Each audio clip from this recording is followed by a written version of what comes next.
Pessoal, o título de hoje da pregação é Confissão sobre quem é Jesus. Então, começando, nós somos salvos pela fé, somente pela fé. Então é importante a gente saber em que nós cremos.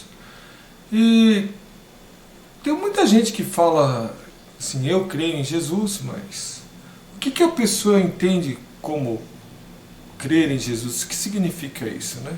Então, cada um pode ter a sua opinião sobre quem é Jesus, mas as afirmações ou confissões separam as pessoas. Por exemplo, tem gente que vai falar Jesus é Emanuel, o Deus encarnado.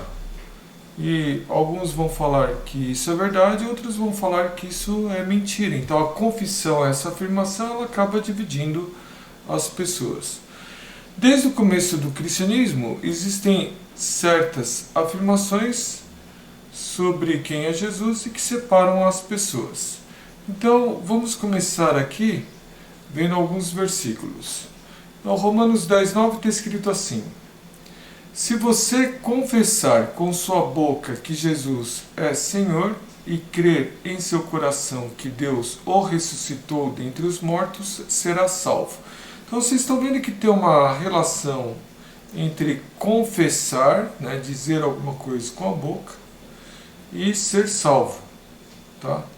Então, está aqui no texto. Né? Então existe aí uma relação entre confissão e salvação. Tá? Um outro versículo onde a gente vê uma relação entre confissão e salvação é essa. Ó. Qualquer que confessar que Jesus é o Filho de Deus, Deus está nele e ele em Deus, ou seja, aquele que confessar tem comunhão com Deus é salvo. Outra afirmação. E Jesus mesmo, ele dá essa ideia de que a confissão é importante. Ó. Ele diz assim, e digo-vos que todo aquele que me confessar diante dos homens, também o Filho do Homem o confessará diante dos anjos de Deus. Então, também, confissão, Jesus mesmo fala, confessar Jesus diante dos homens é importante. Né? Porém, a gente tem que tomar o cuidado que nós não somos salvos pela confissão, e sim pela fé que leva a confissão. Então, em Tito 1,16 está escrito assim, ó, confessam que conhecem a Deus, mas negam-no com as obras, sendo abomináveis e desobedientes e reprovados para toda a boa obra. Né? Então, as palavras e as ações não combinam. Né? Então, nós somos salvos pela fé, e esta fé que leva à confissão. Tá? Então, Mateus 7, 22 e 23 está escrito assim, ó, muitos me dirão naquele dia, Senhor, Senhor, não profetizamos nós em teu nome não expulsamos demônios e não realizamos muitos milagres? Então eu lhes direi claramente, nunca os conheci, afastem-se de mim, vocês que praticam o mal. Então esse texto se refere ao dia do julgamento, onde as pessoas estão diante de Jesus, e tem pessoas que estão confessando, Senhor, Senhor, Jesus é Senhor, na frente das outras pessoas. Mas essas pessoas, elas não são salvas. Né?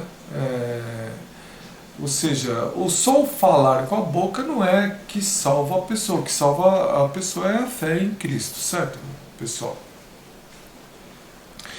Então, agora que a gente entendeu que confissão sobre quem é Jesus é algo extremamente importante, né? Vamos ver sobre o texto de Mateus 16, 3 a 20, onde acontece uma coisa bem interessante, que é Pedro confessando que Jesus é o Messias. Tá? Mas antes de a gente falar sobre isso, vamos ver o que aconteceu antes. O livro de Mateus, ele apresenta Jesus como o Messias, o ungido, o Cristo, né? Tudo isso é a mesma coisa, Messias em hebraico, ungido em português, Cristo em grego, né? E o livro de Mateus fala que Jesus, ele é descendente de Davi, já abre dessa forma, tá? Porque todo judeu sabe que o Messias é descendente de Davi. E que é interessante que quando Jesus está chamando os discípulos, ele não se auto-intitula Messias. Ele nunca chega para Pedro, ou João, ou outros discípulos e fala: siga-me porque eu sou o Messias. Ele nunca fez isso, né, pessoal? Aí, apesar disso, os discípulos eles abandonaram tudo que tinham e passaram a seguir o novo rabi, o novo mestre, Jesus, mas eles ainda não têm aquela compreensão correta de quem é Jesus. Imaginava-se na época que o Messias ele vai estabelecer um reino semelhante ao de Davi na terra. Então, na época de Jesus, isso significa que o Messias iria libertar os judeus da opressão romana, e como todos nós sabemos, Jesus ele não fez isso. Jesus não libertou os judeus da opressão romana, certo? Voltando, os discípulos estão andando com Jesus, e aí eles viram expulsão de demônios, curas miraculosas, 2 multiplicações de pães, uma em uma região judaica, a segunda multiplicação na região gentia, e aí os discípulos eles têm certeza que Deus tem operado maravilhas através de Jesus. A gente vai seguindo no livro de Mateus, em Mateus 16, né, capítulo que a gente está agora, já começa que os líderes judaicos eles estão bem céticos em relação a Jesus. Eles pedem um sinal do céu para Jesus. Jesus fala que só o sinal de Jonas vai ser dado, e depois Jesus mesmo fala para os discípulos terem cuidado com o ensino dos fariseus e dos saduceus.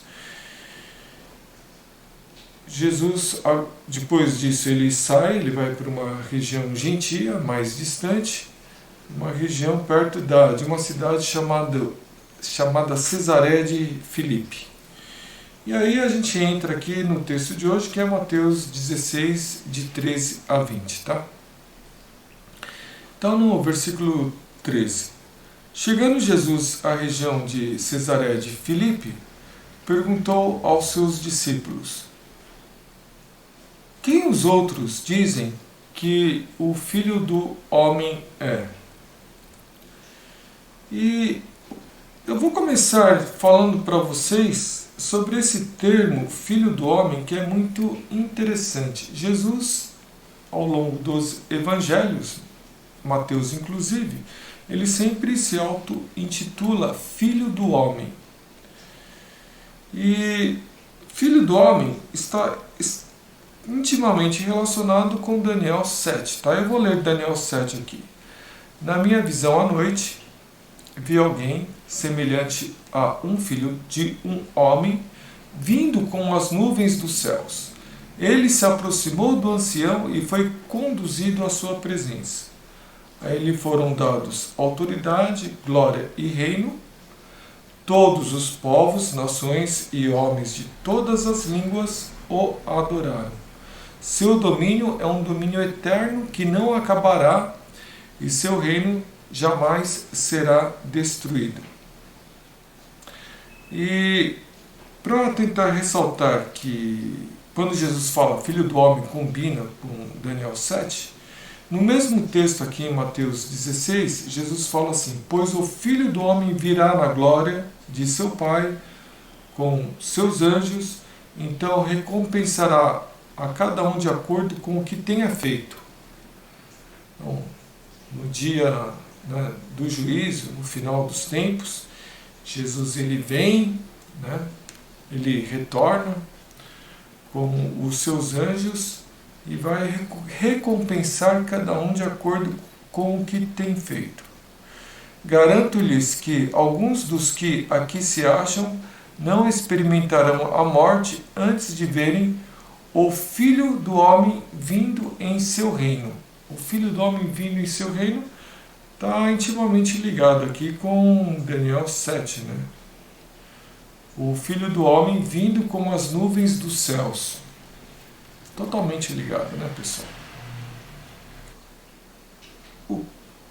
A gente poderia imaginar Jesus perguntando para a gente o que o que os seus amigos na escola, no serviço dizem sobre mim?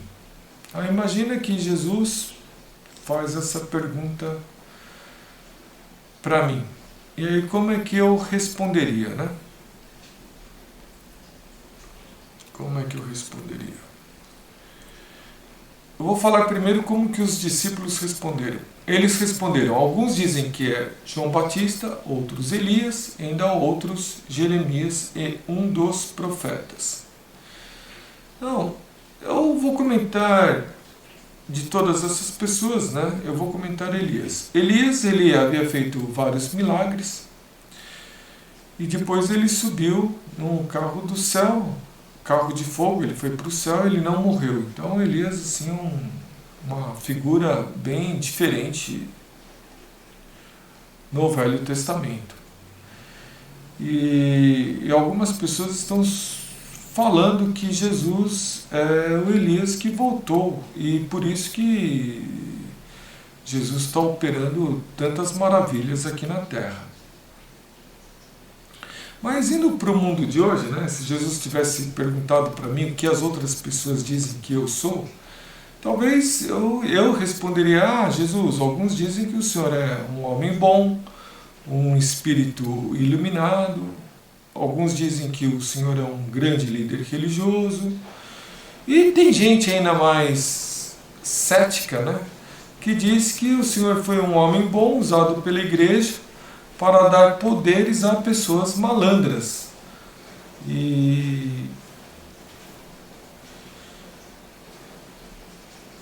Ou ainda, né, quem sabe, eu com vergonha, eu diria assim, Jesus, eu não sei direito o que as pessoas falam sobre o Senhor no meu trabalho.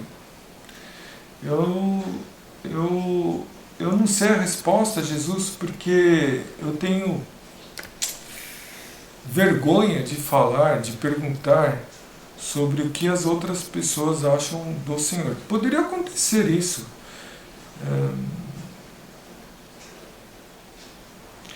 Bom, eu confesso que eu vou em qualquer lugar e fico perguntando o que as outras pessoas acham de Jesus, né? Não é uma conversa muito natural, né?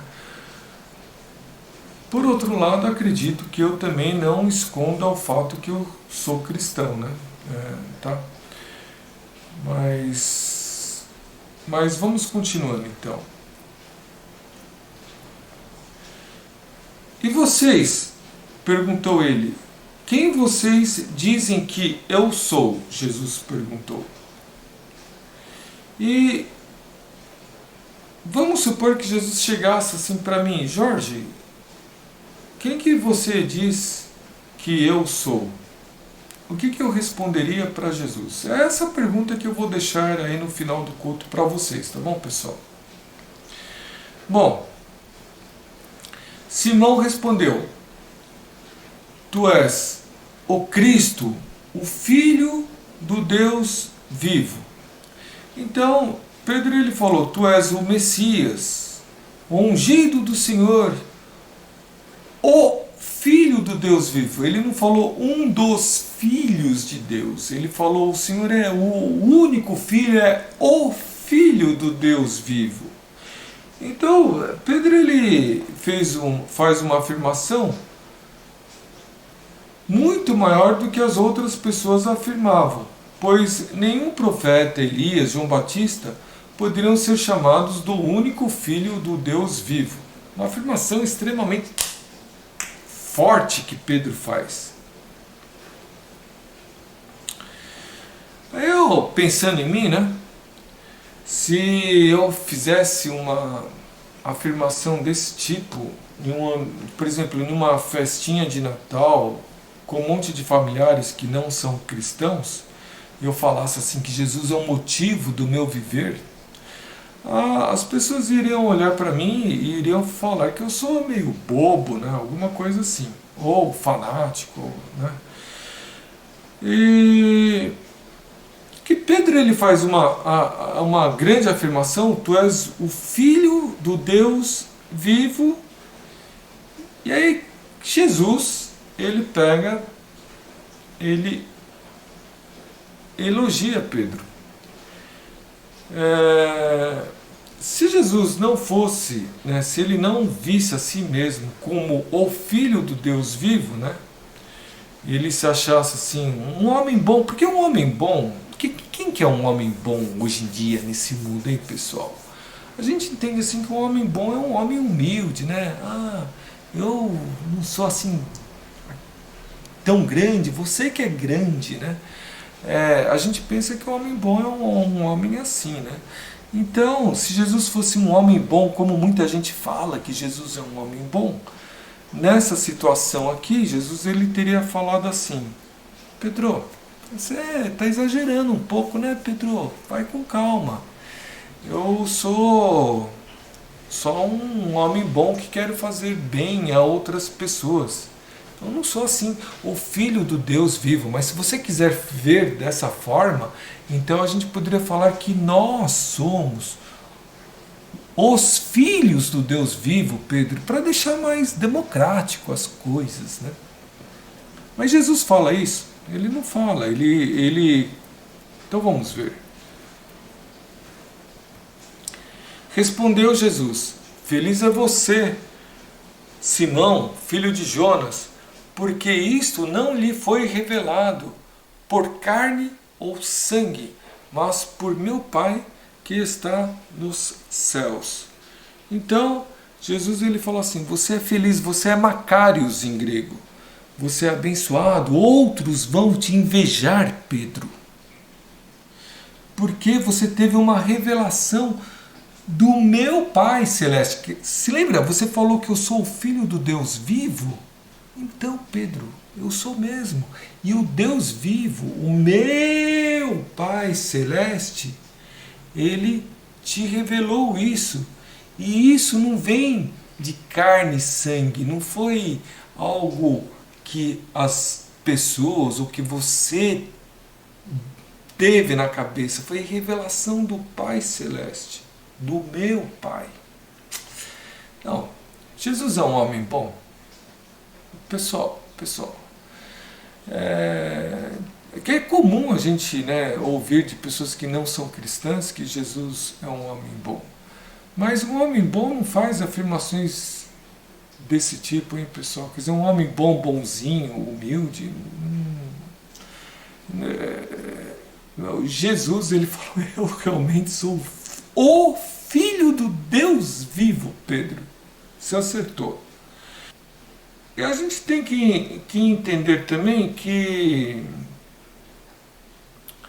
é bom ser Macários, é bom ser feliz, tendo alegria e paz no coração, que provém do Pai Celeste.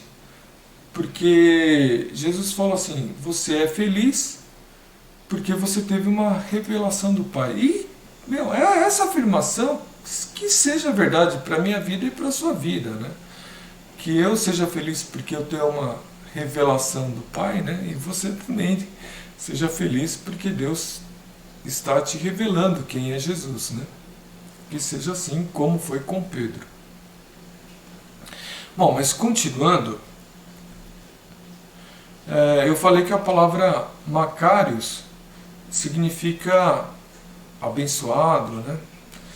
E feliz, mas também da ideia de que outros vão invejar você. E realmente parece que outros deveriam invejar Pedro, porque Jesus continua: e eu lhe digo que você é Pedro, e sobre esta pedra edificarei a minha igreja, e as portas do Hades, do inferno, não poderão vencê-la. Então, o que isso significa? Significa que Pedro vai se tornar um grande líder, né? O que acontece logo no começo do cristianismo, a gente lê no livro de Atos. E também significa que a igreja ela não morrerá. As portas do inferno não vão prevalecer, não vão vencer a igreja não vai morrer. Apesar de muitas vezes a gente ver a igreja moribunda e parece que vai morrer, né? Quer dizer assim, eu não estou falando que certas igrejas locais não vão morrer.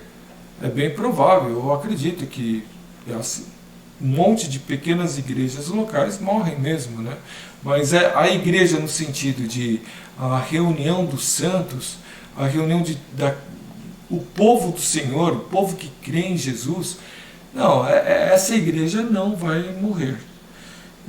Apesar de que na Europa o cristianismo parece que está desaparecendo, nos Estados Unidos o cristianismo está ficando fraco, e mesmo no Brasil a gente tem um cristianismo meio estranho às vezes, né? Uma doutrina estranha. Apesar de tudo isso, Jesus ele afirmou aqui que as portas do inferno não vão vencer a igreja. Vai haver luta, muita briga aí, né, do mal para destruir a igreja, mas as portas do inferno não poderão vencê-la, tá? E aí continua, Jesus ele fala assim: eu lhe darei as chaves do reino dos céus. O que você ligar na terra terá sido ligado nos céus. O que você desligar na terra terá sido desligado no céu. Então, a ideia é o seguinte, que eu estou falando segundo alguns comentários, né? Logo no começo do cristianismo, existiam várias perguntas que tinham que ser respondidas, né? Uma grande pergunta era: um gentio ele tem que ser circuncidado? Um gentio ele tem que guardar a lei mosaica? E Pedro ele falou que não. Está em Atos 15, Pedro aparece em Atos 15, e ele vai contra essa ideia de colocar essa carga, esse peso, né, de obedecer à lei mosaica sobre os gentios. Então, o que isso significa? Significa que Pedro ele está ligando e desligando coisas na terra, né, através do que ele está, da forma como ele está direcionando a igreja, tá? No versículo 20, né, então Jesus advertiu a seus discípulos que não contassem a ninguém que ele era o Cristo. Aí, o grande tema, né, da igreja cristã é que Jesus é o Cristo, Jesus é o Messias prometido, né? E, no entanto, Jesus aqui no livro de Mateus, ele está falando não conta para ninguém que eu sou Cristo, eu sou o Messias. E por que isso, né? Vários comentaristas eles falam a mesma coisa, que eles são unânimes nisso. O povo tinha uma visão de que o Messias ele vem reinar aqui na terra, e na época Jesus vem libertar o povo judeu dos romanos, né? Então, se Jesus ele já se apresentasse como o Messias, ele seria aclamado como um general de guerra, né? E um monte de gente armada já iria se unir em torno de Jesus para lutar contra Roma. É coisa desse tipo, tá? Então não cabia naquela ocasião Jesus ele falar abertamente que ele é o Messias. Mas depois da morte e ressurreição de Jesus, logo no começo do cristianismo, então essa mensagem tinha que ser falada, tá? Não era mais uma mensagem para ser escondida, certo, pessoal? Então, terminando aqui a leitura do texto, né, vamos tentar ir para um lado um pouco mais pessoal. Quem é Jesus para você? Então, eu falei no começo que nós somos salvos pela fé, então é extremamente importante a gente saber em que crer. E desde o começo do cristianismo, né, existem confissões, afirmações sobre quem é Jesus e que separam as pessoas. Por exemplo, na carta de 1 João 4,15 está escrito: qualquer que confessar que Jesus é o Filho de Deus, Deus está nele e ele em Deus, ele tem uma união com Deus. E a pergunta que fica, então, para você que está ouvindo, né, seria como que você escreveria a sua confissão, a sua afirmação sobre quem é Jesus com as suas próprias palavras. Como você enxerga Jesus? Quem é Jesus para você? É uma boa pergunta. Eu pensei para mim mesmo qual que seria a resposta que eu daria. E eu escrevi algo baseado em um monte, né, na Bíblia e várias coisas que eu tenho lido, né? Eu escreveria isso: Jesus, ele é meu Salvador, amigo e Senhor, e tem trabalhado em minha vida, dando-me paz e alegria, que me levam a glorificar a Deus. Então, é extremamente importante, né? Assim, a minha vida, eu diria que mudou muito depois que eu passei a enxergar Jesus como meu amigo. Porque antigamente eu poderia falar que Jesus, ele é meu Salvador e Senhor, e talvez eu falasse um pouco pela boca, mas entender que Jesus, ele é meu amigo, ele luta por mim. Quando eu caio, ele é meu bom pastor que vai e me levanta. E tudo isso me fez pensar que Jesus, ele está trabalhando na minha vida. Então, hoje em dia mesmo, quando eu faço coisas que talvez sejam erradas, né? Falo, puxa, fiz uma coisa errada e acho que... Mas aí eu sempre procuro me lembrar que Jesus, ele é meu amigo. E aí isso faz com que eu retome a minha paz, a minha alegria rapidamente. E tudo isso me faz glorificar a Deus. Vocês já viram alguém sem paz e alegria no coração glorificando a Deus? É muito difícil. Eu pessoalmente aqui dando meu testemunho, né? Eu, quando não via Jesus como meu amigo, eu também não conseguia glorificar a Deus, tá? Bom, Paulo, ele diz o seguinte: fui crucificado com Cristo, assim já não sou eu quem vive, mas Cristo vive em mim. Gálatas 2:20, né? Então,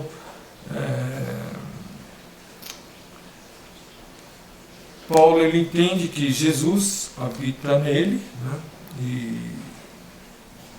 E é o versículo que todo mundo que está na igreja roçana do Jabaquara deve saber de cor, porque o Kuroki Sensei, ele gosta muito desse versículo, né? E estava sempre repetindo lá nos cultos da igreja roçana. Então, esse versículo teve um impacto, né, muito grande na vida do Kuroki Sensei, e de alguma forma esse versículo também entrou na minha mente, né? Tanto é que quando eu estou falando aqui o que seria a minha confissão de fé, né, que Jesus é meu Salvador, amigo e Senhor, e tem trabalhado em minha vida, então eu estou querendo falar que Jesus, ele vive em mim, né? Quer dizer, eu assimilei esse versículo que o Kuroki Sensei tem dito, né? Então, que seja assim também na sua vida, né? E que a gente possa estar sempre crescendo no Senhor, vendo o Senhor trabalhando nas nossas vidas. Então, é isso daí, pessoal.